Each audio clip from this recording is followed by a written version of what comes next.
What is your experience raising a son? Menjadi a man. What is your experience raising a girl? Menjadi a woman. So Alkitab berkata, gak bisa gedein sendiri. You need older women.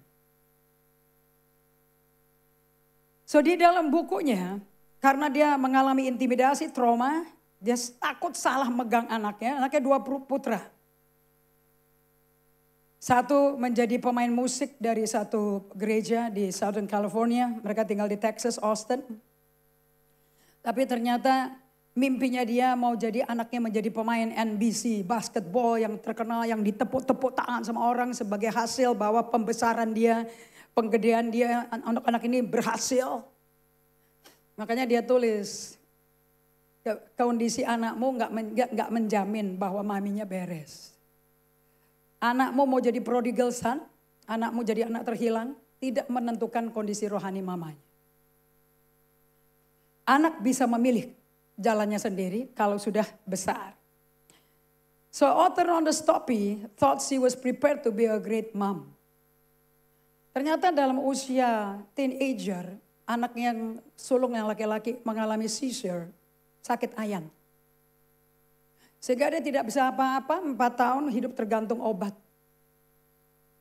Dan suatu hari maminya sangat overprotective, takut kalau tiba-tiba dia jatuh, dia hilang, dia black out segala macam. Dan kejang-kejang, sakit ayan. So dijagain terus sampai mamanya belajar dari Daud. Bagaimana maminya Daud gedein Daud. So author Rhonda Stoppi thought she was prepared to be a great mom until she gave birth to her second child, a son. And Rhonda felt inadequate to be his mother. Merasa nggak sempurna jadi mamanya anak laki. Raising a daughter felt easy. Gedein anak perempuan lebih gampang.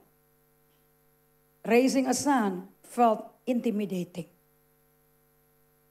Nah, untuk itu dia balik ke Alkitab pada waktu Brandon anak keduanya ini sakit ayan. Dan anak ini kalau di gereja sukanya duduk-duduk di belakang pemain musik. So sitting on the corner there, nggak ada tembok kayak begini.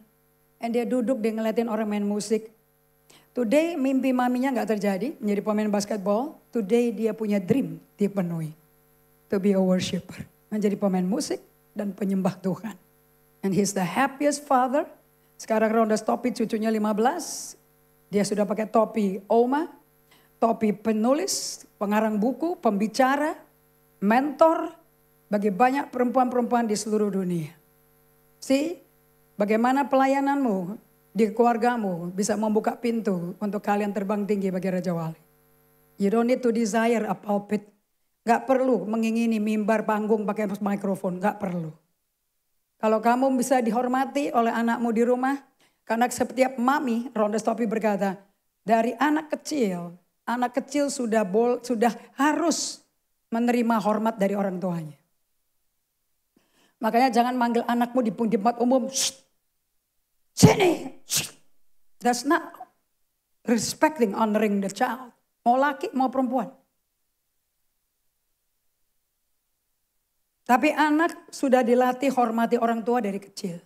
Saya tahu majority dari kalian nggak dibesarin dari keluarga yang belajar bahwa hormat itu mesti di-earn. Hormat itu tidak dituntut. Hormat itu earn. Jadi kalau ada jemaat yang nggak hormat saya, I have to earn from them. I don't demand. Itu caranya Alkitab.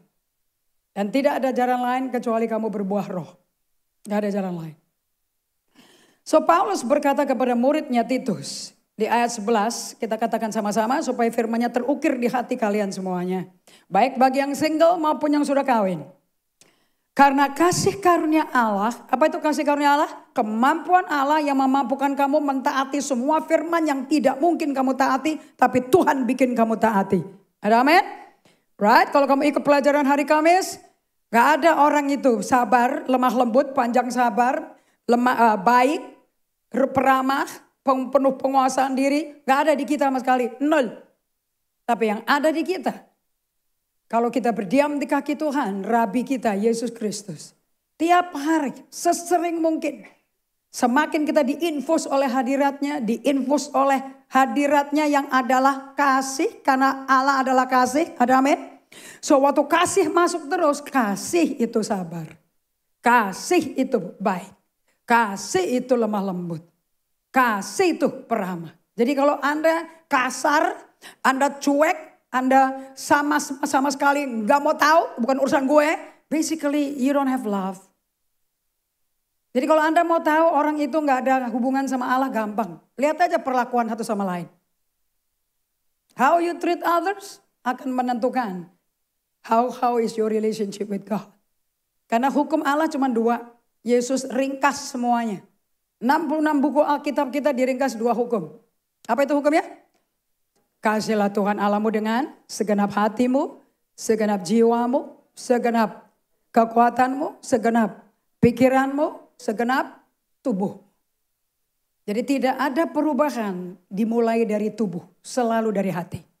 Siapa yang ngatur itu? Tuhan sendiri. Siapa yang bisa operasi itu? Tuhan sendiri. Kenapa dia minta? Kamu mesti kasih aku dari hatimu.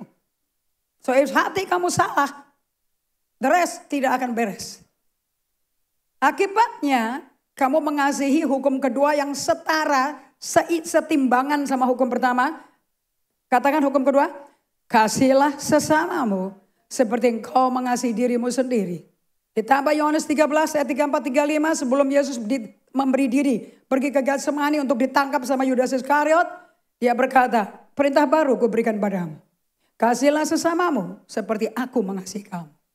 Dengan kata lain, kamu kalau nggak terima apa-apa dari Tuhan setiap hari, bagaimana kau bisa beri? You cannot give what you don't have.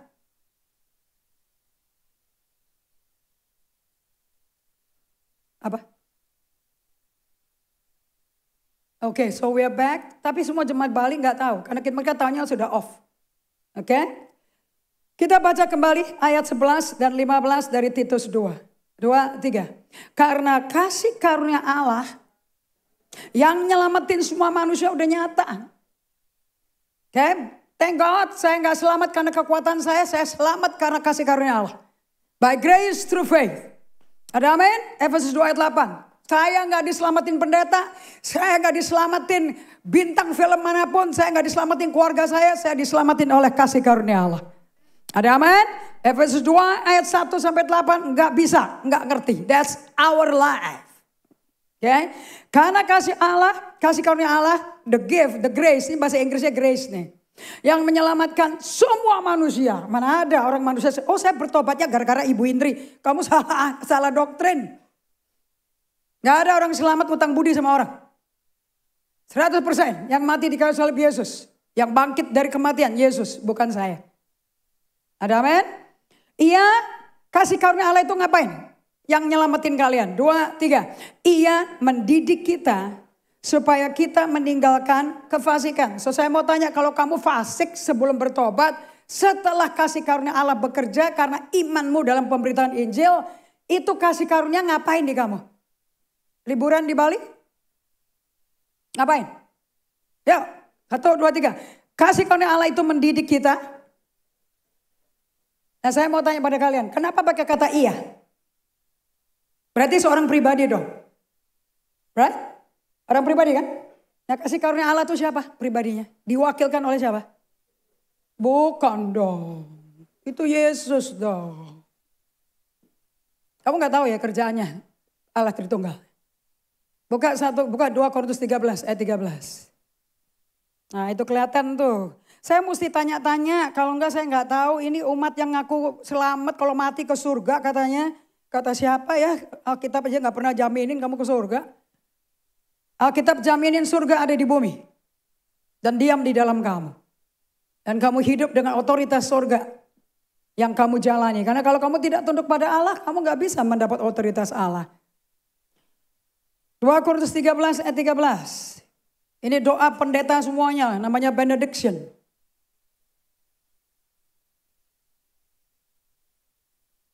Oke, katakan sama-sama. Apa yang Roh Kudus ajarin Rasul Paulus untuk jemaat Korintus yang keras kepala, sombong, dan ahli filsafat semuanya. 2, 3.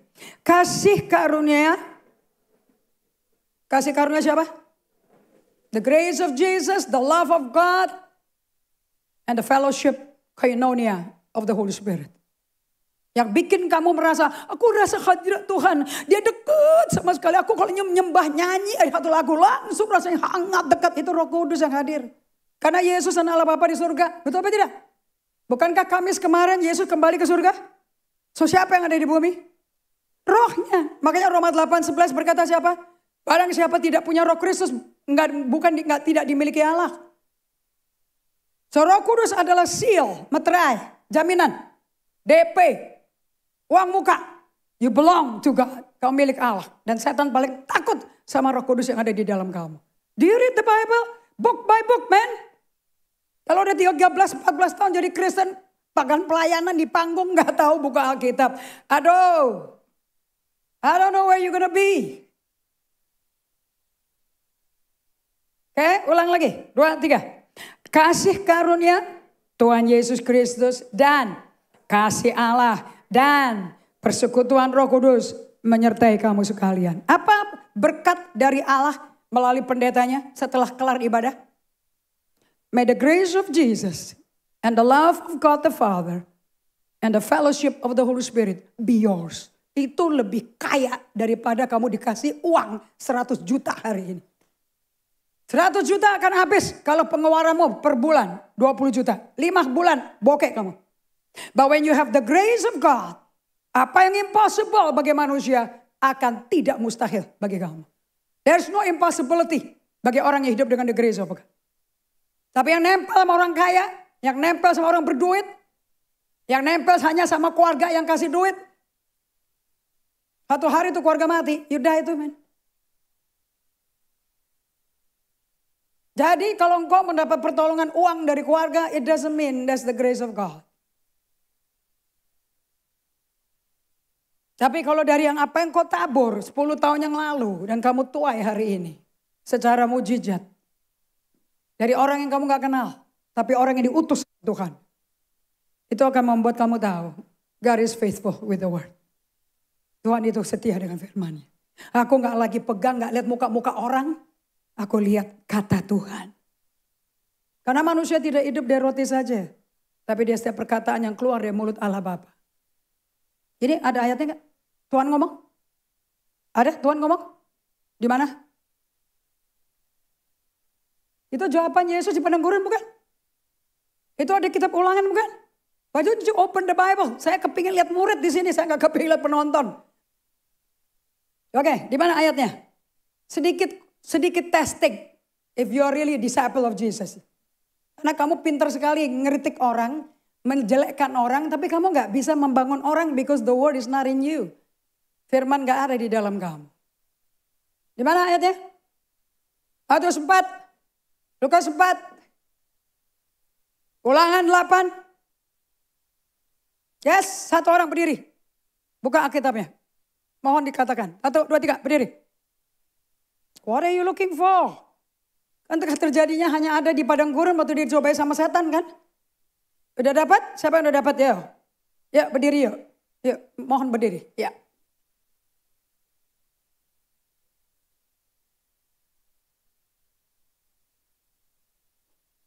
Oke, kamu ambil dari ayat mana? Yang keras? Matius 4 ayat 4. Oke, satu lagi. Kalau kalian udah buka Matius 4 ayat 4, lihat bagian bawah dari Alkitab kalian di margin. Ada tulisan kecil-kecil situ, keluar kitab ulangan. Aslinya di situ.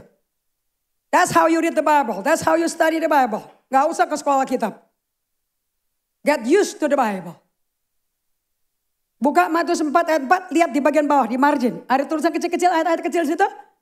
Ada? Oke, ulangan berapa? Oke, berdiri semuanya. Saya minta berdiri. Kalau baca kata-kata Tuhan berdiri, kita hormati Tuhan. Sebab ini bukan buku teks universitas. This is God speaking. Oke, 2. Come on. Kamu kalau ke gerejanya John Hagee, John MacComer, baca ayat berdiri semua loh. 3, 4, 5.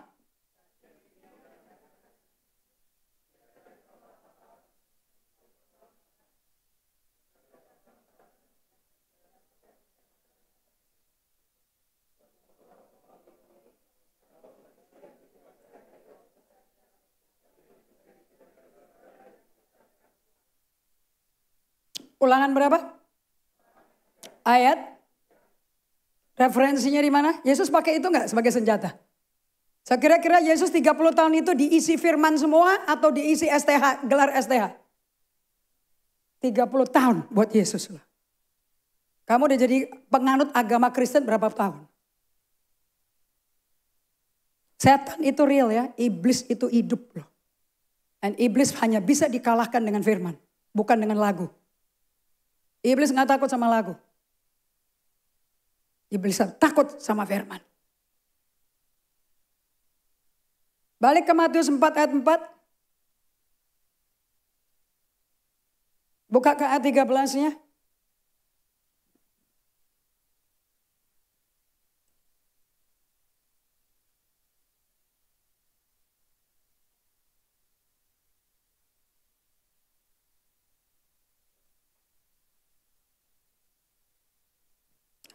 Ayat 11, maaf.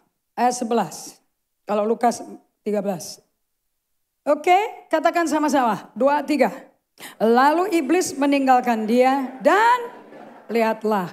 Malaikat-malaikat datang melayani. So, saya mau tanya. Iblis takut sama apa? Bahasa roh? Puji-pujian? Konser? Atau dengan firman yang menjawab testing cobaan dari iblis loh. Firmannya spesifik loh. Nggak asal bunyi firman loh. Jadi Yesus tahu nggak yang diserang oleh iblis ke dirinya yang mana, bagian mana? Tahu nggak? Oh tahu banget.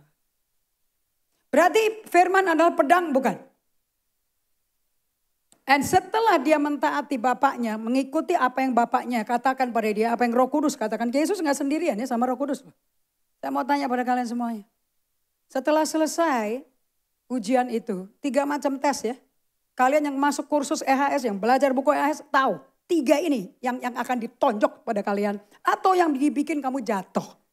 Bahkan kamu gak bisa hidup tanpa sanjungan orang. Kamu gak bisa hidup kalau orang gak setuju sama kamu. Itu testingnya. Kalau memang kau anak Allah, lompat tuh. Biar kamu terkenal. Karena malaikatnya datang ntar menatang kamu supaya kamu gak tersanduk. Ayat, iblis saya tahu ayat, Mazmur 91. Masa kamu gak tahu? Ya setannya ketawa sama jemaat GGA. Aku udah bikin mereka buta. Udah gak mungkin mereka berkemenangan. Saya berdiri di sini saya gak mau memuridkan domba. Domba memang binatang yang bodoh. Dan itu Tuhan melihat kita bodoh dan tak berdaya. Kalian tahu domba satu-satunya hewan yang gak ada calingnya, gak ada taringnya. Pernah lihat gak domba pakai caling? Pernah lihat gak singa, macan ada calingnya?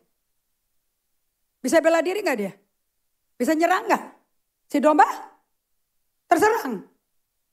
Makanya domba gak bisa hidup jauh dari gembalanya. Dan dombaku mendengar suaraku. Mereka mengenal aku. Dan mereka mengikuti aku. Dan Tuhan cuma ngomong melalui suara. Gak pernah melalui bentuk. He only speak. Setelah selesai ujian baru siapa yang datang? Lihat kemari. Jangan lihat ke saya. Lihat kemari. Setelah iblis selesai mundur KO. Siapa yang datang? Jadi malaikat itu datang pas kamu lagi diserang atau pas kamu selesai? Malaikat menguatkan kamu atau bikin kamu KO? Makanya jangan jadi mental korban. Majority kalian kalau disakiti, merasa disakiti, diperlakukan gak baik, mentalnya mental korban. Gak mau ketemu. Dingin hubungannya, menjauhkan diri, katanya butuh space. Do you know why? Because you don't live by the word. Gak ada orang kaya bisa sukses ikut Tuhan. Eternity ditentukan dengan kau mengenal firman. Bukan banyak duit. Amin. Ya, silakan duduk kembali. 2 Korintus 13 ayat 13. Ulangi lagi. Kalau enggak ngerti surat Paulus kepada Titus. 2, 3. Kasih karunia Allah, kasih karunia Tuhan Yesus Kristus, dan kasih Allah dan persekutuan Roh Kudus menyertai Jadi kalau ada penyanyi Robert Lea tulis lagu, bertemu muka dengan muka abad 21 di bumi Indonesia. Bisa bernyanyi bahwa dia ketemu muka ke muka sama Tuhan. Itu ketemu sama siapa? Roh Kudus. Gak ada ketemu sama pribadinya. Yesus gak bisa kembali dulu khusus buat orang GGA. Jadi halo, dia akan kembali pada waktunya ke bumi. Jelas? Teologi itu mutlak diketahui. Tapi tidak perlu kamu bersekolah. All you need to do is come to Jesus. So, balik lagi ke Titus 2 ayat 11 sampai 15. 2, 3. Paulus berkata kepada Titus dalam suratnya, ini surat ya. 2, 3. Karena kasih karunia Allah yang menyelamatkan semua manusia sudah. Jadi kalau saya lihat kamu, mestinya saya lihat kasih karunia Tuhan. Saya melihat orang yang penuh kasih Allah.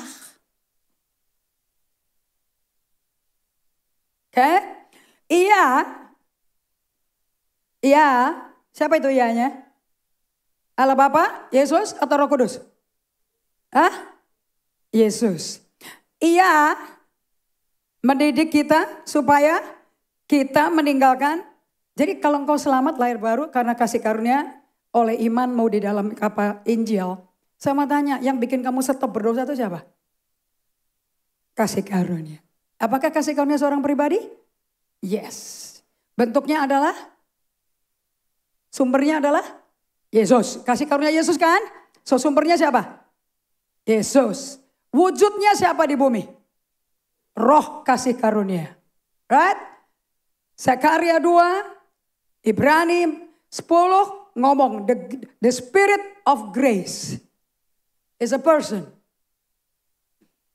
Oke, roh kasih karunia itu melakukan apa? 1, 2, 3. Dia mendidik kita supaya kita meninggalkan kefasikan. Jadi gak usah dibentak-bentak dong. Orang sudah berhenti fasik. Right? Dan keinginan-keinginan duniawi. Itu namanya the inner part that is compulsive. Yang impulsif. Minggu lalu kita belajar. Dan supaya kita hidup bijaksana seperti Salomo di kitab Amsal, menjadi orang prudent, menjadi orang wise, adil, beribadah, worship. Ibadah itu sebetulnya worship di dalam dunia sekarang ini. Jadi orang yang menerima kasih karunia Allah keselamatan karena iman kita dalam firman-Nya, berarti hidup kita di bumi berbeda gak sama orang-orang yang di dunia yang tidak menerima Yesus sebagai Tuhan? Berbeda tidak? Bedanya seperti apa ekstrimnya? Otomatis kamu gak suka fasik kan? Otomatis semua nafsu duniawi kamu gak suka, betul? Kesukaannya hidup bijaksana, adil, beribadah di dalam dunia sekarang ini yang semakin merosot. Coba buka Filipi 2 ayat 14, 15, 16. Kenapa kok Tuhan itu terus bekerja di dalam kita?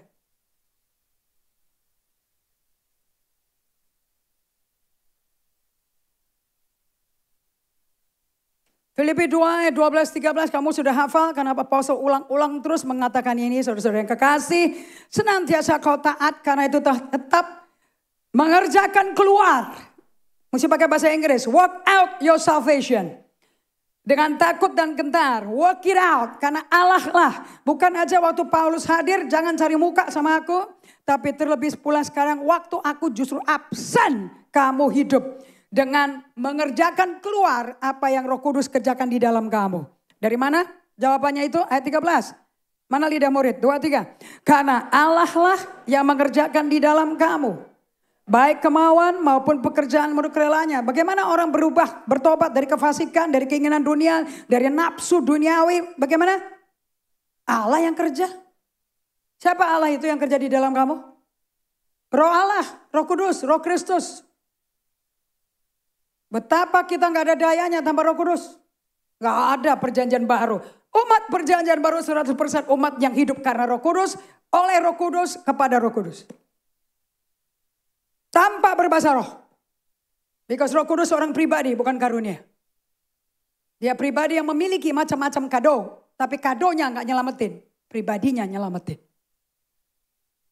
Lanjut. Lakukanlah segala sesuatu. Ada lidah murid di sini atau ahli teolog di sini? 2, 3. Lakukanlah segala sesuatu dengan tidak bersungut-sungut dan berbantah-bantah. Anda lihat di sini, Allah kerja di kamu, tapi ada bagian kamu yang bersungut-sungut dan berbantah. Yang bikin saya selalu minta, mana lidah muridnya? Mana lidah muridnya? Pernah dengar kan? Tuhan memberikan padaku telinga seorang murid dan mempertajam pendengaranku. Ayatnya di mana? Di mana Allah ngomong melalui Nabi Yesaya? Yesaya 50 ayat 10 atau Yesaya 50 ayat 4. Oke, yang bisa menjawab coba ngomong, berdiri coba.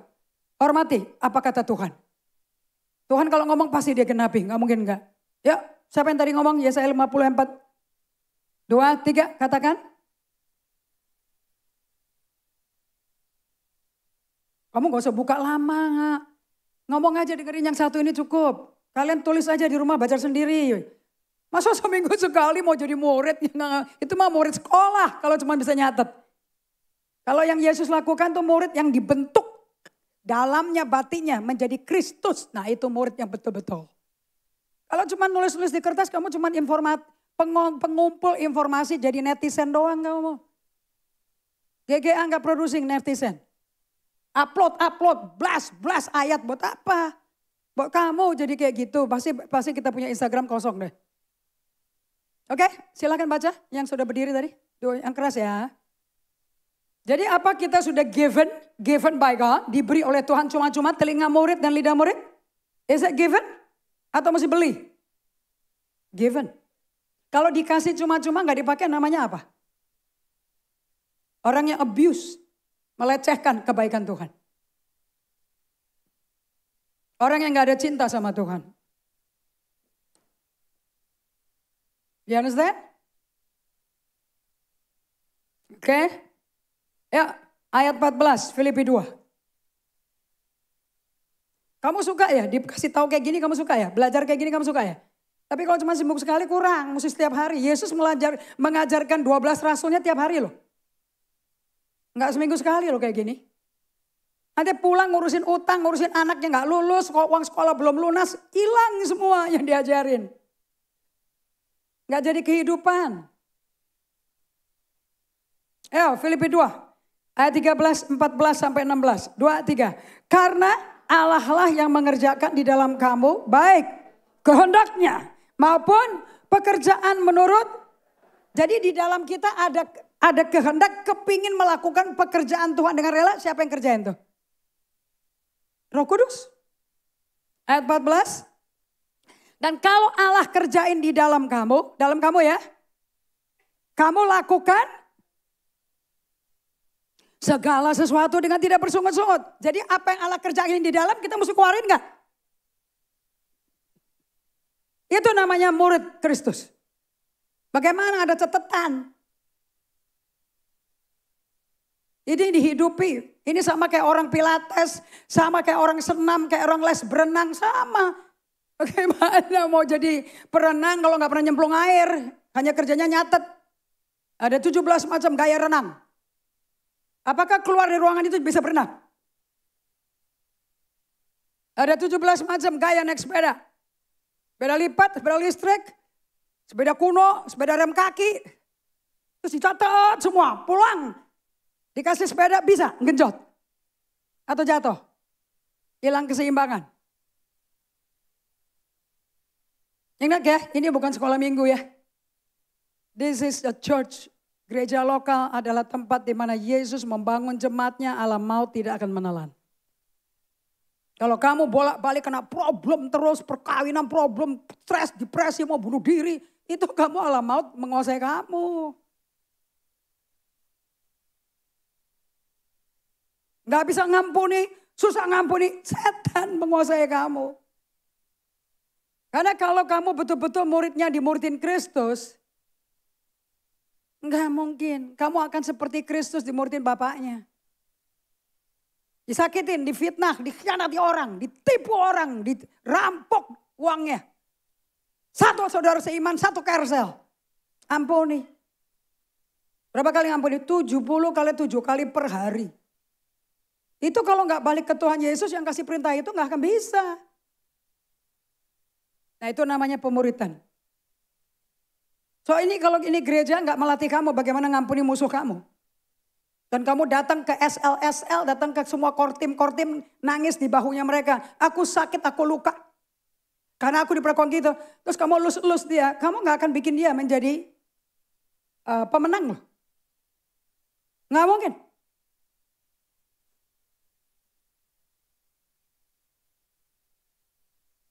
Tetapi kalau kamu melakukan yang Allah kerjakan di dalamnya, dengan tidak bersungut-sungut, dengan tidak berbantah-bantah, berarti apa yang Allah kerjakan di hati kita ada yang ngelawan loh. Dalam diri kita loh. Betul apa tidak? So siapa musuh kamu? Siapa musuh yang bikin kamu gagal? Dirimu sendiri. Ayat 15. Supaya, kenapa kamu jangan bersungut-sungut berbantah-bantah, tapi flow. Satu dengan Yesus dan Allah Bapa. Supaya kamu yang ada di bumi tiada beraib, tiada bernoda. Sebagai anak-anak Allah yang tidak bercela di tengah-tengah angkatan yang bengkok hatinya dan yang sesat ini. Sehingga kamu bercahaya di antara mereka seperti bintang-bintang di dunia. Gila, keren banget ya. Anda bisa lihat dirimu kayak begini, kayak bintang. Ayat 16. Sambil, bagaimana caranya? Tidak bersungut-sungut, tidak berbantah-bantahan, tidak beraib, tidak bernoda. Menjadi anak Allah seperti Yesus dong kalau gitu ya. Yesus dicobai tapi tidak berdosa, betul?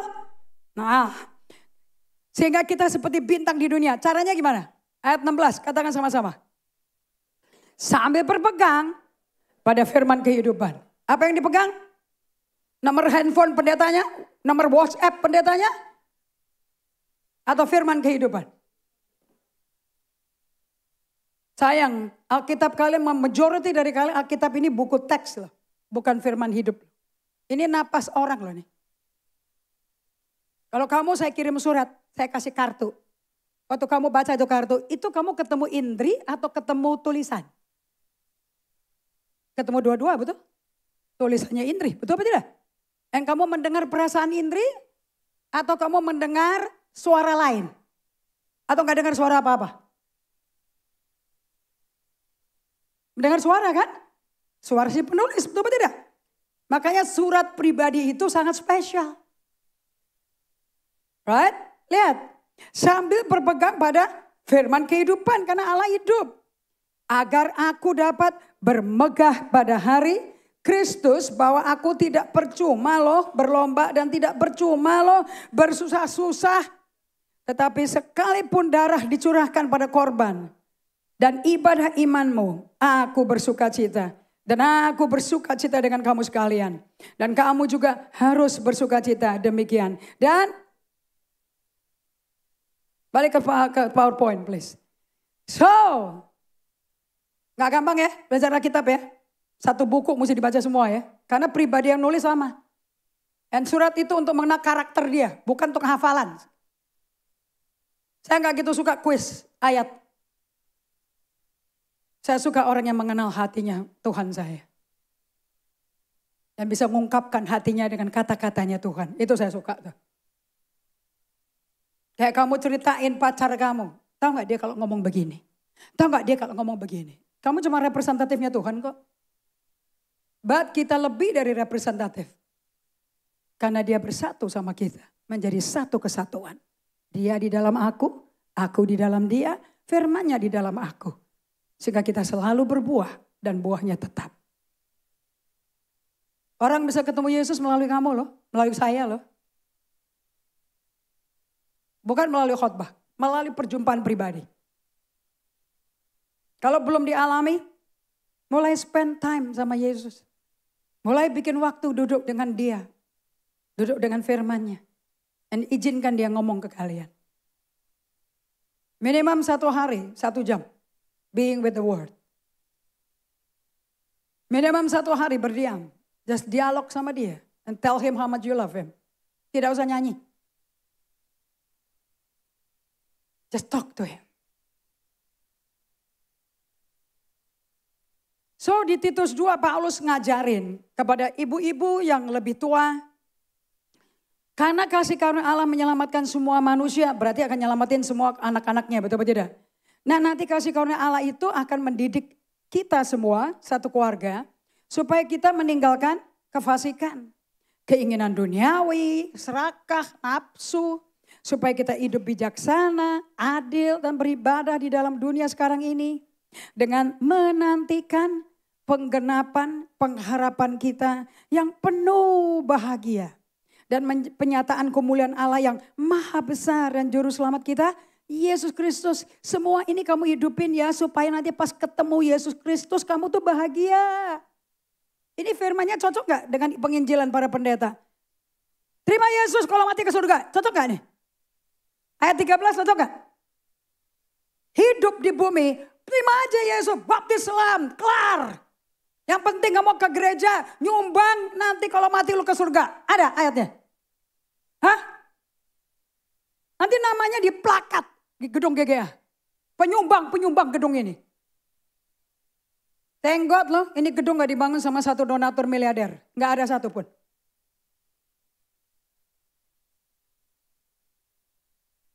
Kamu hidup mentaati firman yang dikerjakan di dalam kamu oleh Roh Kudus. Supaya kamu hidupnya tiap hari menantikan. Supaya semua janji Allah, pengharapan kita digenapi. Jadi kayak orang kayak wanita bersalin nungguin kapan nih bayi keluar, kapan nih bayi keluar. Tapi kan gak mungkin ada wanita stres kan. Keluar dong, aduh lama banget kudu kayak semangka kayak begini. Ada gak ibu-ibu kayak gitu? Atau saya excited sekali. Mami-mami excited bukan? Masa hamil kepahitan? Excited dong, udah dapatnya setengah mati. Kamu kumpul ibu-ibu yang hamil seperti Penina, istri keduanya si Elkana, produser bayi. Okay? Kamu kumpul sama perempuan-perempuan yang gak bisa hamil. Gak mungkin kamu akan ngomong, cepetan keluar bayi. Badanku udah kayak King Kong kayak begini loh. Berat banget nih airnya dia. Gak ada. Semuanya elus-elus berkata, yang dikatakan si mami itu apa? Dia akan menjadi pemimpin. USG babynya boy. USG babynya girl, she will be a leader in the family. She will be a beacon of light, menjadi mercusuar bagi keluarganya. She will be a loving mother, a good wife. Itu mimpinya orang tua. Ada yang mimpi kayak gitu, ibu-ibu? Ada nggak Andi? Atau kamu bilang, dia akan lahir menjadi pembalap F1. Is that your dream? Atau kalau punya anak perempuan, dia akan seperti nanainya. Seluruh dapur dia akan kuasai dengan resep-resep. Dari restoran terkenal, dari Macau, Hong Kong, Singapura, sampai ke Jakarta. Ada begitu? Gak ada kan? Oh, it's the beautiful character. Suatu hari dia bisa menjadi Ibu Kartini di akhir zaman ini. Yang merubah dari gelap terbitnya terang untuk pendidikan kaum perempuan. Dia akan menjadi orang yang berjasa bagi bangsa dan negaranya. Itu mimpi orang tua dong. Ada amin? So kamu menanti penggenapan selama di bumi. Pengharapan kita yang penuh bahagia. You see a vision. You'll be a happy, joyful person. Dengan kemuliaan Allah yang maha besar dari juru selamat kita Yesus Kristus memenuhi kamu and you see eye to eye. Muka ke muka. That's how you live as a Christian. Supaya gak kepahitan. Yang dihitung, gue udah berkorban. Korban cuma seminggu sekali di ibadah. Kayak korban apa sih?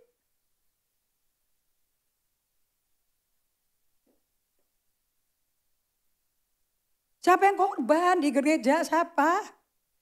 Datang cuma jam 6 pagi, nyalain lampu, nyetel, bikin PowerPoint, berkorban. Ya ampun. Kamu gak tahu yang punya TikTok. Kamu gak tahu yang punya Facebook. Kamu gak tahu yang bikin social media, Instagram. Itu berkorban-korban tuh bikinnya tuh. Gak ada tidur. Elon Musk itu tidurnya di kantor loh.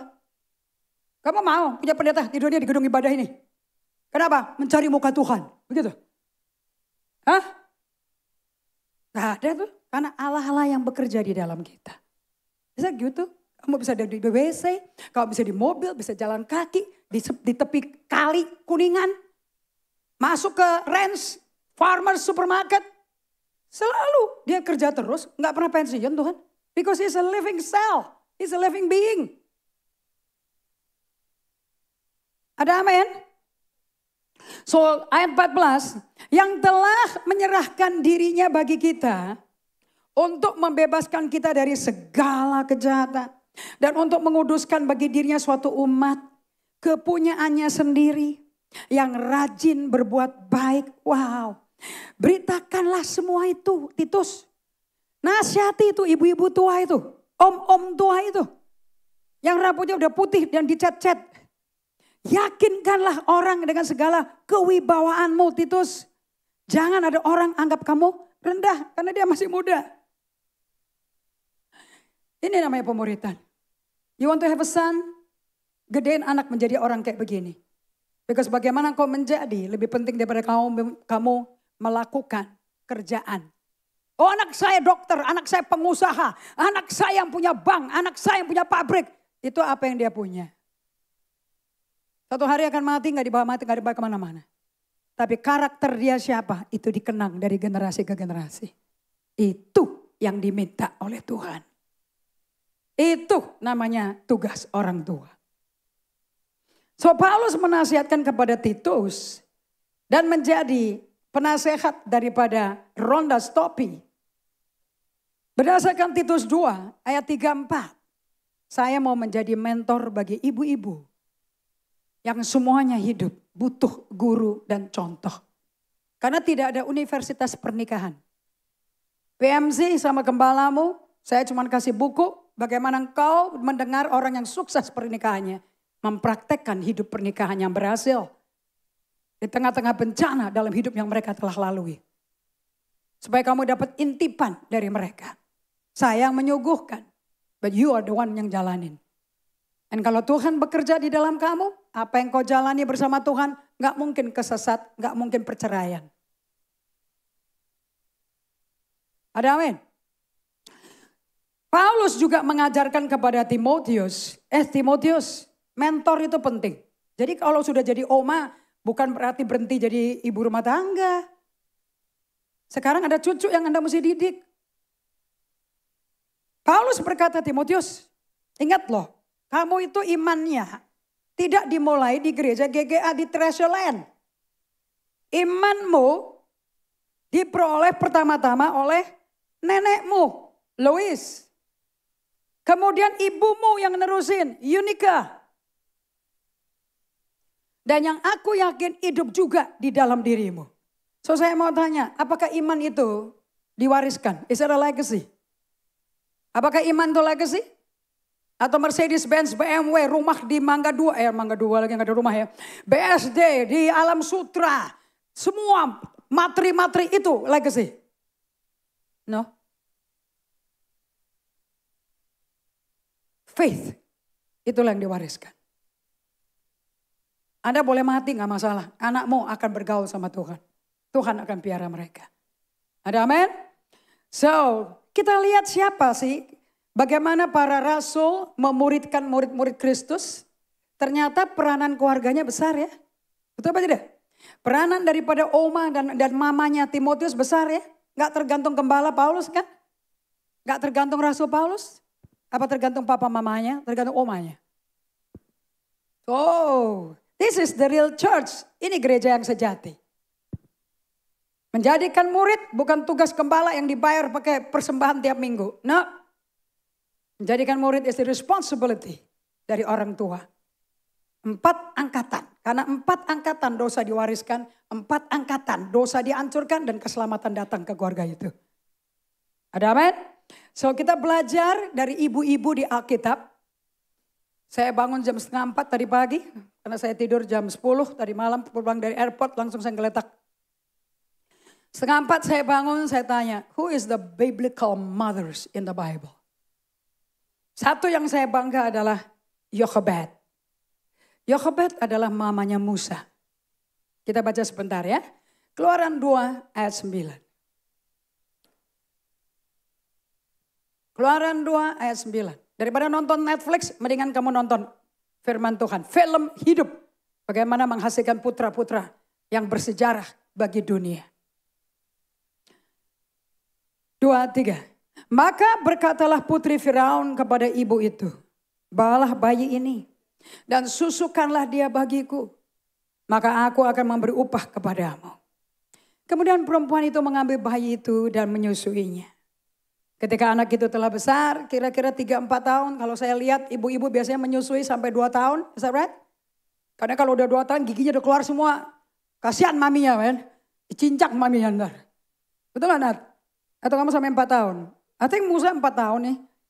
Ya, anaknya si Harsa aja gigi gerahamnya udah keluar kiri kanan. Gede banget, depannya ompong, sini gigi geraham gede. Saya bilang, wah enak juga tuh kalau buat menyusu. Kenapa? Nggak digigit kan? Karena gigi geraham buat ngunyah, ini kan buat minum. Right? I think bisa sampai 4 tahun tuh Kitty, kamu nyusuin tuh. Ketika anak itu telah besar, dibawanyalah kepada putri Firaun yang mengangkatnya menjadi anaknya. Dan menamainya Musa. Sebab katanya, karena aku telah menariknya dari air. Anaknya siapa sih? Yochebed. Dan nama istri Amran ialah Yochebed. Anak perempuan Lewi, suku Lewi. Yang dilahirkan bagi Lewi di Mesir. Siapa tuh suku Lewi? Apa bedanya suku Lewi sama Naftali? Sebulon? Apa bedanya sama Yehuda? Halo? Suku Lewi adalah suku yang memberikan dan diberikan Tuhan khusus hanya boleh melayani bait Allah dan tidak boleh bekerja di ladang.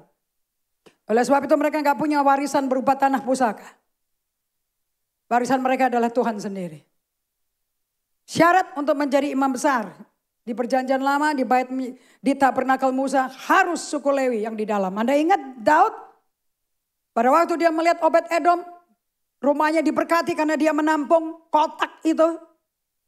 Kotak tabut Allah dengan 2 serafim di situ. Dilempar ke rumahnya Obed Edom.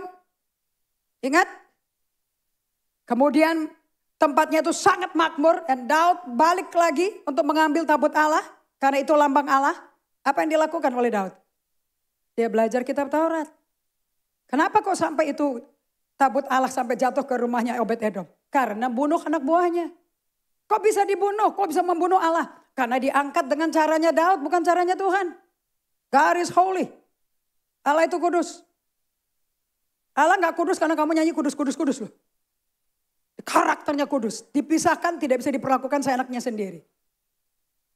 So Daud dengan senang sekali, gara-gara Imam Eli murtad.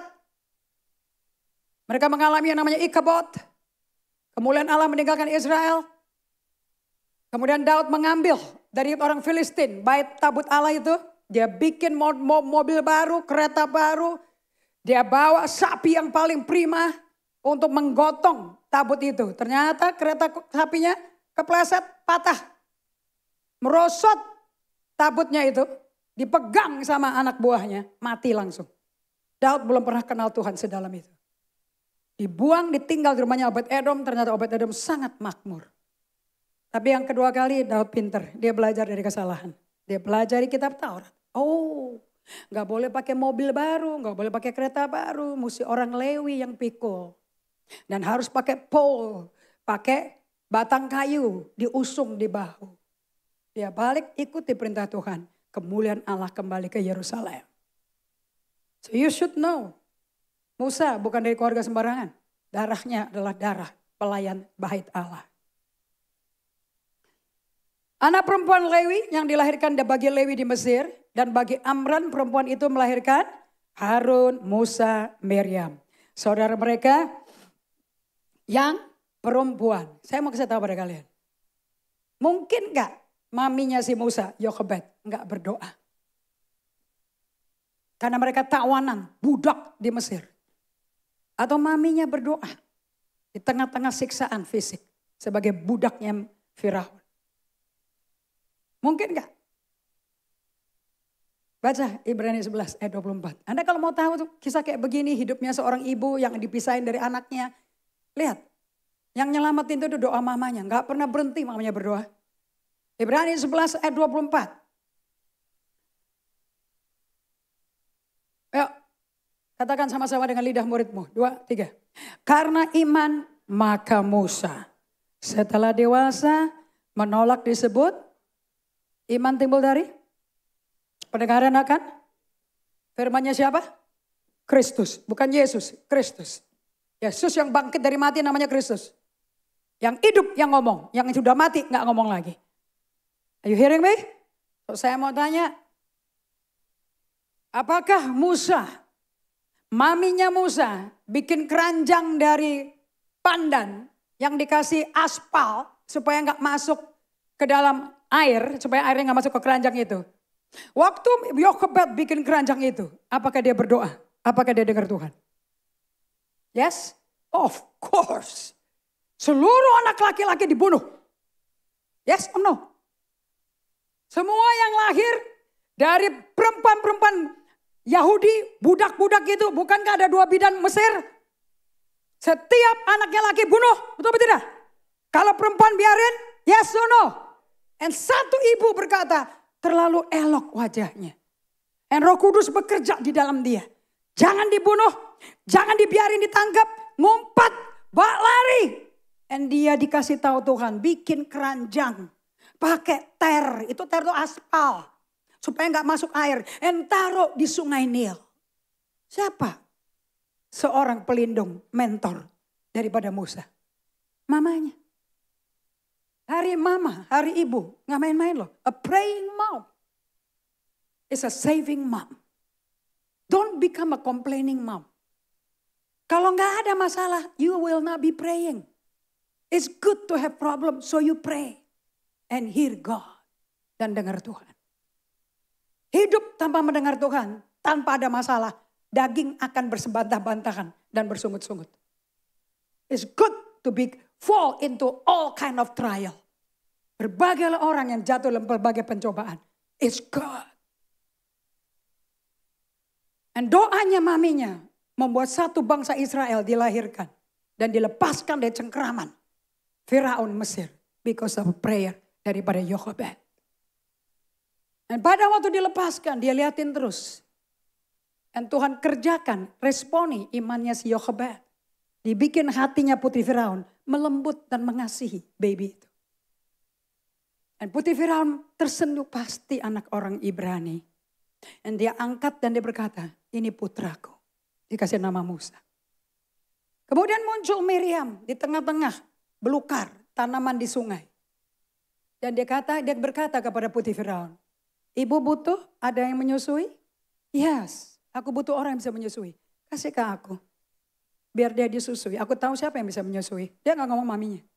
Dan dibalikin ke maminya, ke Yochebed sampai 4 tahun. Gak percaya. Kalau nilai-nilai kerajaan surga udah masuk di pada Musa. Kenapa? Kamu masukin anak-anakmu ke sekolah PAUD early years. Karena golden years untuk membentuk murid-murid Kristus potensial hanya butuh 5 tahun. Dari lahir sampai 5 tahun. You kill your child or you build your child. 5 years. Semua pendidikan dunia tahu. The golden years. 5 tahun pertama Musa dibentuk maminya. Sebagai keturunan Lewi, gak mungkin dia gak dikasih firman. Karena iman, ayat 24. Maka Musa setelah dewasa, dia bisa mendengar suara Tuhan. Anda baca di Ibrani 11, dan dia tahu bahwa orang-orang yang disiksa Firaun adalah bangsanya sendiri. Makanya dia menolak disebut anak Firaun. Karena iman, dia lebih suka menderita sengsara dengan umat Allah daripada untuk sementara menikmati kesenangan dari dosa. Saya mau tanya lagi, Titus 2 ayat 11. Karena kasih karunia Allah nyelamatin semua manusia ya sudah nyata. Kasih karunia Allah mendidik kita. Tinggalkan kefasikan, yes. Tinggalkan keinginan dunia. Supaya kita hidup bijaksana, adil, ibadah dalam dunia sekarang ini. Yes. Bukankah itu yang dihidupin oleh Musa? Because of faith. Faith bikin kamu terima grace. Right? Karena iman dia menganggap penghinaan karena Kristus sebagai kekayaan yang lebih besar daripada semua harta Mesir. Sebab pandangannya ia arahkan kepada upah. Ibrani 11:27. Karena iman maka ia telah meninggalkan Mesir dengan tidak takut akan murka raja. Ia bertahan sampai seperti ia melihat apa yang gak kelihatan. Satu lagi orang-orang besar di Alkitab namanya Daud. Ronde Stoppy berkata seperti ini. Selalu mami itu menjadi helikopter. Anda tahu helikopter mam? Kalau anaknya, dipegang ya, jangan dia kesini ya, jangan kesini ya. Awas tuh. Makanya mbaknya ada berapa susternya? You see? Semua mami-mami yang pakai mbak buat gedean anakmu. One child, one mbak. Basically you're not a praying mom. Ini ibu-ibu ini nggak ada babu, nggak ada dayang-dayang loh. Narero. Daud cucu daripada Ruth dan Boaz. Ruth orang Moab. Saya paling suka sama Ruth. Typically me. Karena Ruth punya hati seperti bulldog. Bukan anjing kampung. Bukan chihuahua. Berisik aja bikin rumahnya tuh. You understand? Dia bulldog spirit. Tahu bedanya bulldog sama anjing herder? Bulldog sekali gigit mangsanya nggak akan lepas. Ruth, orang Moab, bangsa Yordania yang ditolak oleh Tuhan. Karena menyiksa perjalanan orang Israel keluar dari Mesir ke padang gurun.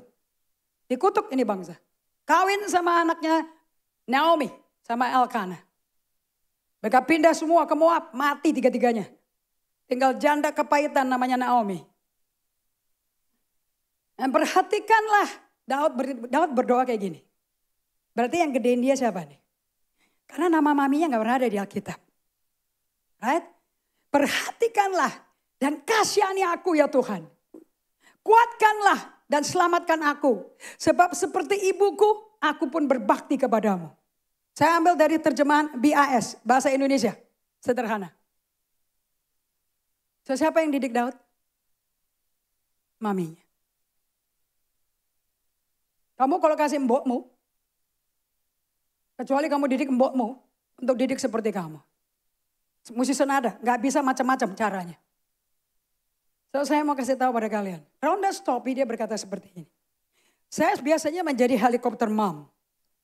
Dimonitor, semua rumah, semua kamar ada CCTV-nya. Kalau tidur ada rekamannya, jadi kita tahu anaknya ngapain, lagi ngapain. Kamu gak usah tidur aja, kamu jadi Tuhan aja.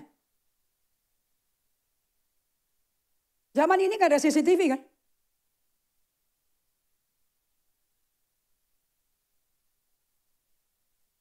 Dan Rhonda berkata,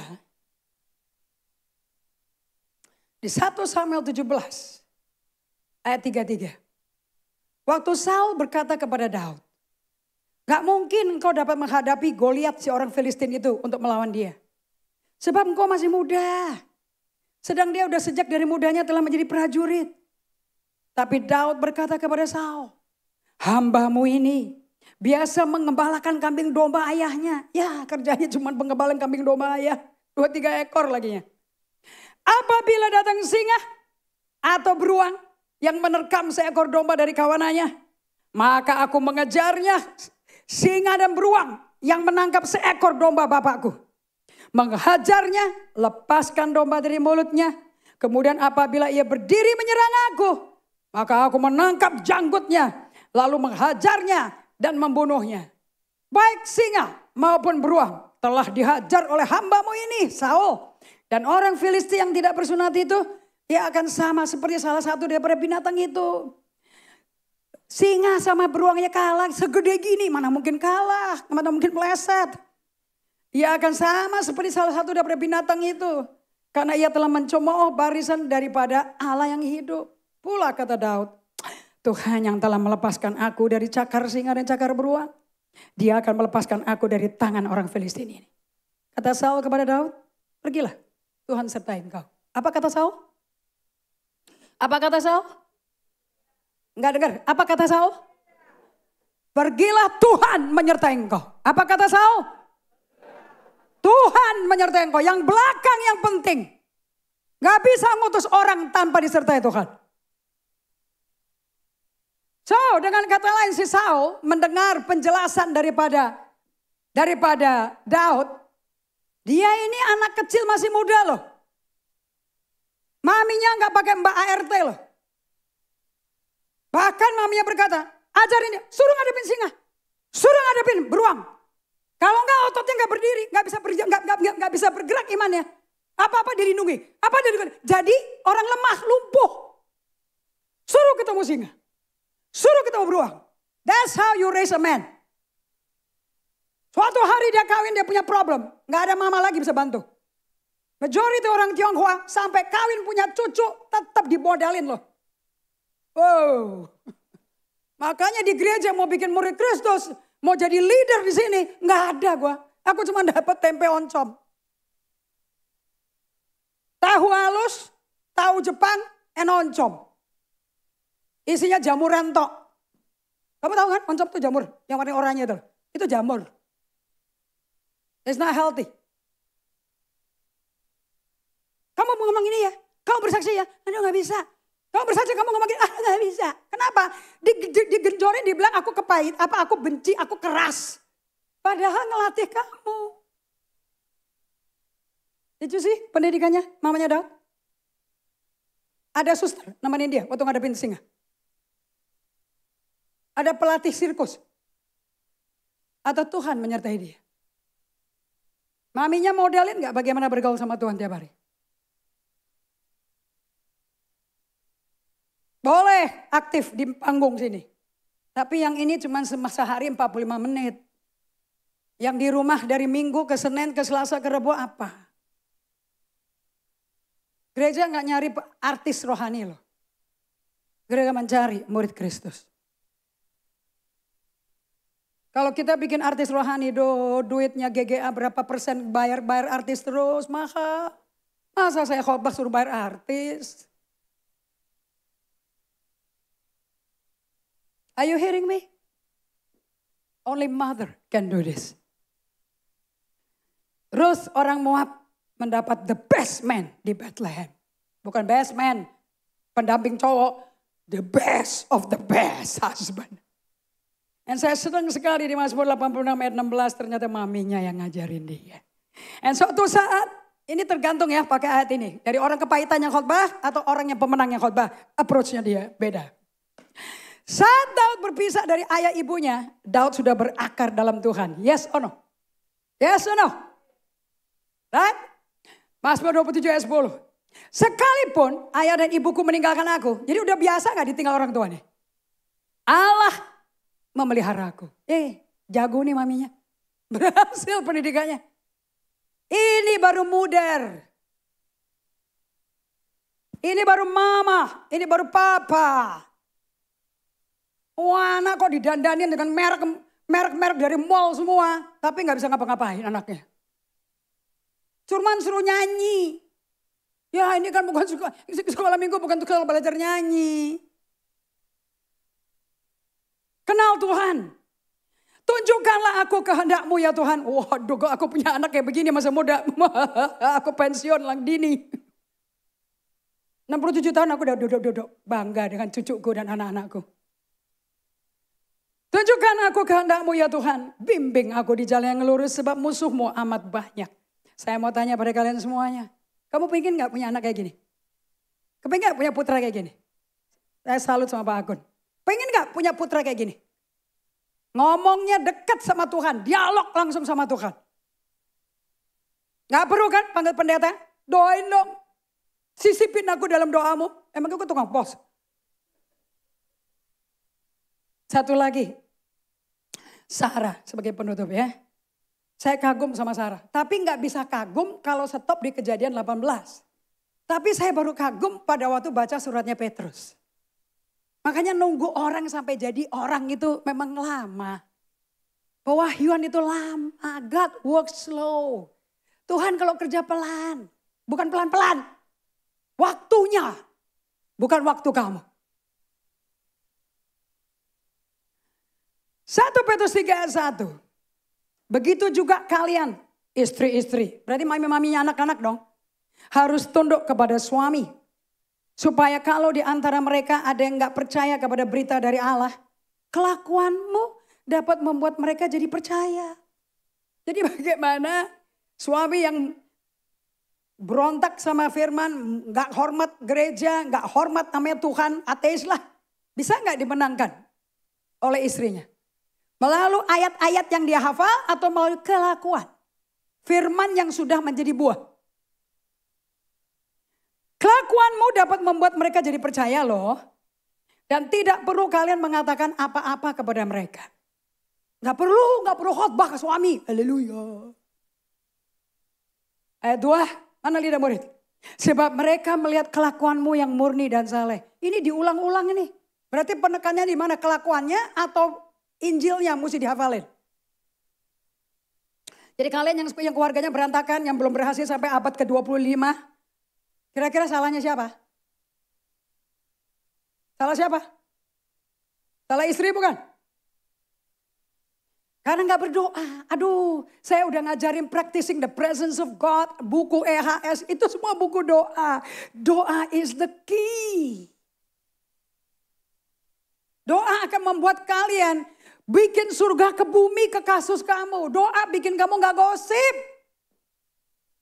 Kalau kamu masih gosip, belum doa. Karena doa merubah. So janganlah kecantikan kamu hanya kecantikan luar. Seperti misalnya menghias rambut. Atau memakai perhiasan. Atau berpakaian yang mahal-mahal. Jangan dong.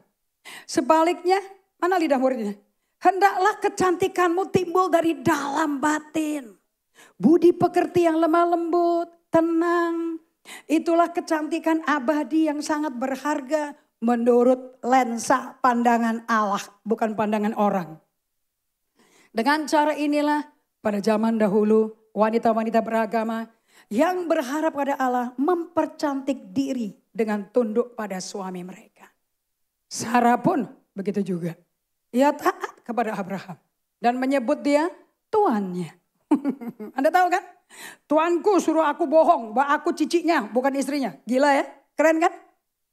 What a powerful woman. Ini ilahi. Ternyata Sarah betul-betul cocok jadi ibu segala bangsa. Dan saudara sekarang adalah anak-anak Sarah. Kita semua ini anak-anaknya Sarah. Kalau kalian melakukan hal-hal yang baik dan tidak takut akan apapun. Dan kalian juga suami-suaminya. Hendaklah hidup dengan penuh pengertian terhadap istrimu. Dan dengan kesadaran bahwa mereka adalah kaum yang lemah. Lidah mana lidah suami di sini? Gak dengeran. Lidah murid ada di sini. Perlakukanlah mereka dengan hormat. Sebab mereka bersama-sama dengan kalian akan menerima anugerah hidup yang sejati dari Allah. Lakukan ini supaya tidak ada yang menghalangi doamu. Kemudian Allah berkata kepada Abraham. Engkau jangan lagi memanggil istrimu Sarai, kata Allah. Mulai sekarang namanya Sarah.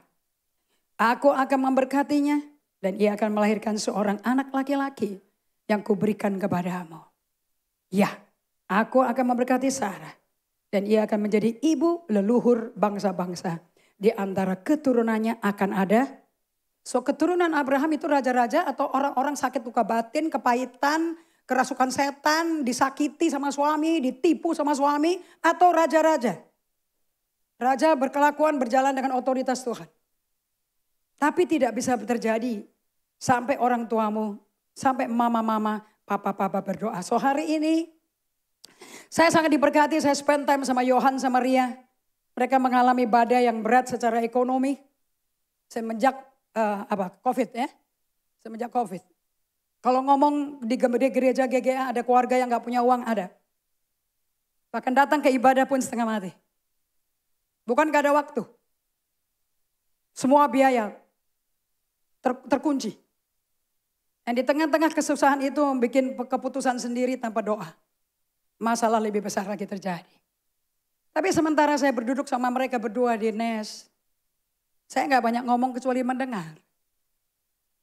Dan saya lihat Ria mengizinkan suaminya ngomong dan dia diam. Setelah bagiannya dia ngomong dia berkata. Saya tahu kita nakal apostle. Dan kita akan balik ke Tuhan. Dan kita akan belajar mendengar Tuhan kembali. Untuk tidak buat keputusan semaunya sendiri. Dan dia share yang menyentuh hati saya sekali. Mereka ada di sini hari ini. Dan Ria berkata, suatu hari kita selalu ada mesbah keluarga di rumah. Enggak pernah enggak ada mesbah keluarga. Cuman saya minta Yohan kembali solitude and silence. Yang sudah ditinggal. Dan tiga-tiganya termasuk Jojo anaknya juga solitude and silence. Dan dalam satu mesbah keluarga Jojo berkata gini, Mama bisa enggak satu hari ini kita enggak dengerin firman. Aku mau memuji Tuhan. So anaknya mimpin pujian tapi gak tahu lagunya apa. Jadi orang tuanya nungguin dia nyanyi duluan. Akhirnya orang tuanya tahu, oh lagu itu. Dan dia memuji Tuhan. Selesai memuji Tuhan. Papi maminya ngelihat putranya menangis terisak-isak. Ditanya, kamu rasa apa? Dan dia bilang, persis kayak mama peluk Jojo. Tuhan peluk aku. Even anak di tengah-tengah badai bisa membuat orang tua kembali ke Tuhan. Tidak ada kisah yang lebih indah di tengah badai hidupmu. Di mana anggota keluarga kembali ke Tuhan. That's the best place to be. That's the best thing to do. Bukan menyelesaikan masalah pakai kekuatan pikiran intelekmu. Apapun yang kau lakukan tanpa Tuhan, Tuhan tidak menyertai kamu. Dan kalau engkau pun salah, kalau engkau berbalik ke Tuhan dengan bertobat dan dengan tinggal tenang, di situ letak keselamatanmu. Dan dengan percaya dan tinggal tenang, di situ letak kekuatanmu. Tidak ada yang lebih menenangkan gembala. Pada situasi kamu mengalami tekanan hidup karena gak ada uang. Kamu masih kembali ke Tuhan. Karena tidak ada jalan keluar kecuali Tuhan yang berbicara sama kamu. Dan di tengah-tengah itu semua Ria berkata, selama hidup saya, semenjak saya terima Yesus di GGA bertobat, saya tahu saya diselamatkan Tuhan. Orang tuanya anti total, anti sama Kristen. Dan selalu caci maki dia. So dia gak pernah ngomong. Suatu hari opanya sakit keras. Omanya panik. Minta Ria cepet pulang ke Palembang. Jam berapa pesawatnya? Jam berapa pesawatnya? Jojo bisa ngomong, Oma tenang. Tuhan beserta opa. Apa manggilnya? Engkong atau opa? Engkong. Dan pada waktu mereka tiba di Palembang, Jojo masuk ke rumah opanya. Dan dia ngomong sama omanya. Ria gak berani ngomong. Jojo ngomong. Oma, you need to clean up your house. This is so messy. Karena penuh dengan abu, hiu. Patung-patung semua. This is so messy. And omanya yang mengagumkan Ria. Kok gak marah? Kok nerima? Di tengah gak ada uang loh. Dan kemudian Jojo masuk ke rumah sakit doain engkongnya. Engkongnya sembuh pulang. Dia yang tumpang tangan. Engkongnya berkata amin, amin. Dalam nama Yesus, amin. Dan sementara dia lakukan ini ketemu sama apostle. Saya katakan Tuhan lagi kerja untuk bikin jalan keluar untuk kamu keluar dari masalahmu. Kejar kerajaan Allah dulu dan kebenarannya. Semua yang kau butuhkan akan Tuhan tambahkan. Gak ada. Datang problem yang salah juga kamu. Datang ke Tuhan minta didoain pendeta. Langsung simsalabim. Sembuh. Sakit hilang. Utang hilang. Gak ada. Emangnya ini buku apaan? Sunglap. Atau hubungan ayah sama bapak dengan anaknya. Yang mau dipulihkan hubungan Allah Bapa dengan Yohan dong. Allah Bapa dengan Ria dong. Gak ada pengalaman yang lebih indah daripada itu. Sebagai hari ini, apa yang Ria sama Yohan lakukan? Kamu lagi membuat memories, good memory di pikirannya si Yohan. Tanpa kamu sadar, kamu persiapkan seorang laki-laki. Di waktu dia dewasa, dia bisa menjadi leader. Untuk bisa memimpin generasi berikutnya. Sama kayak Yochebed, sama kayak mamanya Daud, sama kayak Sarah.